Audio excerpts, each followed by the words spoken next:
दर्शकों, आप देखना शुरू कर चुके हैं न्यूज 24। मैं हूं निखिलेश कुमार सिंह। आज हम खड़े हैं यहाँ पे नगर परिषद कार्यालय है। यहाँ के अध्यक्ष हैं, युवा हैं, अभिषेक सिंह साहब। सर, हमारे चैनल पे आपका स्वागत है।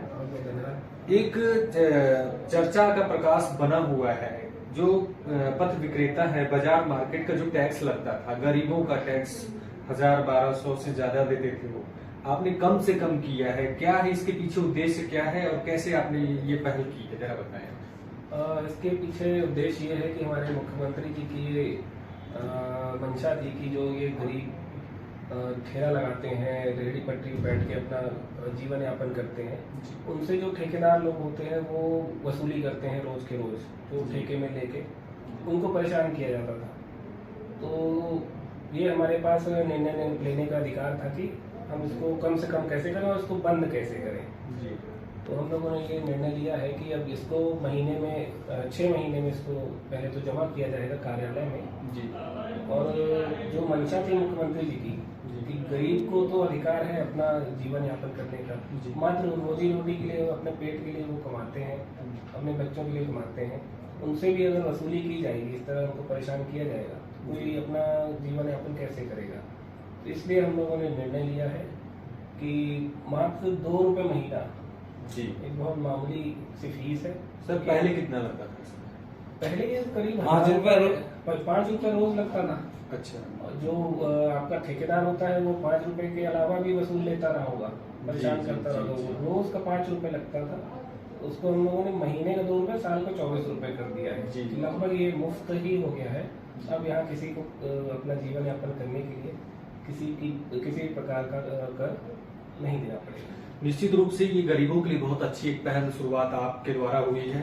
तो गरीबों के लिए आपने इतनी अच्छी शुरुआत की है, क्या कुछ अपने आपके अंदर क्या विचार आया, किस तरह से प्रेरणा लिया आपने, ये सब कुछ किया और आगे क्या, आगामी क्या आपकी तैयारी क्या है आगे करने की? चूंकि देखिए यहाँ पे पानी का बिल बहुत ज़्यादा महंगा है, पानी का जो बिल है वो बहुत ज़्यादा है। जब यहाँ प्रशासक थे तो जो योजनाएं यहाँ पे लाए तो उनको भटकाया गया, उनको गुमराह किया गया कि जो भी वसूली होगी, जो भी आपका लोन जो है, आपका जो प्लांट बनने में जो लोन लिया गया था, जो खर्चा आया उसका, तो वो रिकवरी आपको आपके जो जनता है जो ये पानी इस्तेमाल करती है उसी से वसूल के लेना है। इसलिए उनको गुमराह करके ये 180 रुपए का बिल यहाँ पे है पानी का, जो ये आसपास कहीं नहीं है। रीवा नगर निगम में भी इतना महंगा नहीं है पानी का। हम लोग पानी तो कम नहीं कर सकते क्योंकि वो बढ़ चुका है पहले से ही। हम लोगों ने शासन को पत्र लिखा है कि इसको कम किया जाए, क्योंकि इतना तो कहीं भी नहीं है, इतना ये दे नहीं सकते हैं। हमारे हाथ में ये था कि हम एक राहत दे सकते हैं, तो हमने ये छूट के रूप में ये राहत दी है। नहीं तो ये बाकी निकायों में आपका कहीं 1000 लगता है। नहीं, निश्चित है, ये बात सत्य है कि किसी भी निकाय में इतना कम से कम जो पथ विक्रेता है या जो बाजार का जो मंडी टैक्स होता है, इतना कम कहीं नहीं लगता है। एक बहुत ही अच्छी सराहनीय पहल आपके द्वारा की गई है। हम ये जानना चाहते हैं, जनता गोविंदगढ़ की खास तौर से कुछ लोग हमसे चर्चा भी किए आते समय कि तालाब का सौंदर्यीकरण का जो प्रस्ताव चल रहा था, उसमें क्या कुछ आगे हुआ है, कब तक सौंदर्यीकरण किया जा सकता है इसका? तालाब का सौंदर्यीकरण काम इसलिए लेट हुआ जी, पूर्व में जो थे यहाँ पे अधिकारी लोग थे, कृषि प्रशासक बैठते थे जी, उनकी लापरवाही थी। इस कारण जो DPR बना था, प्रोजेक्ट रिपोर्ट था जी, वो उन्होंने ठीक तरीके से नहीं बनवाई थी।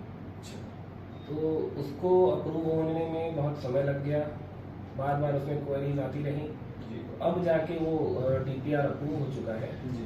हमारे पास फंड के भी इंतजाम हो गए हैं, पैसे भी आ चुके हैं। लगभग ये संभावना है कि 1 महीने के अंदर ये टेंडर, चुनाव के पहले हम लोग चाहते हैं जी, चुनाव के पहले इसका टेंडर हो जाएगा। लगभग 6 करोड़ रुपए की लागत से तालाब में आपका काम शुरू हो जाएगा। अच्छा, एक चीज जरा, एक आखिरी सवाल आपसे करेंगे कि ये जो सौंदर्यीकरण का जो प्रक्रिया पूरी तरह से चल रहा है, इसमें प्रारूप क्या देंगे, क्या कुछ सुविधाएं उसमें, जैसे कि सौंदर्यीकरण में होगा, जनता को आप बताएं क्या कुछ सुविधाएं उसमें होगी और ये कब तक पूरा करके जनता को समर्पित कर दिया जाएगा? उसमें सबसे पहले तो तालाब सफाई है जी। आप तालाब की तरफ गए होंगे तो आपने देखा होगा कि पूरा ये खज्जी से भट गया है तालाब जी जी, कचड़े से और खज्जी से, तो उसकी सफाई है। उसकी सफाई करने के बाद वहाँ पे फाउंटेन लगाए जाएंगे। फाउंटेन के बाद आपके वहाँ पे पार्क है, वहाँ पार्क बनाया जाएगा। तो ये सब योजनाएं हैं। और आगे चल के स्टीमर के लिए भी हम लोगों ने मांग की है। माननीय कलेक्टर महोदय ने कह भी दिया, आश्वासन दिया है कि हम आपको पैसा देंगे।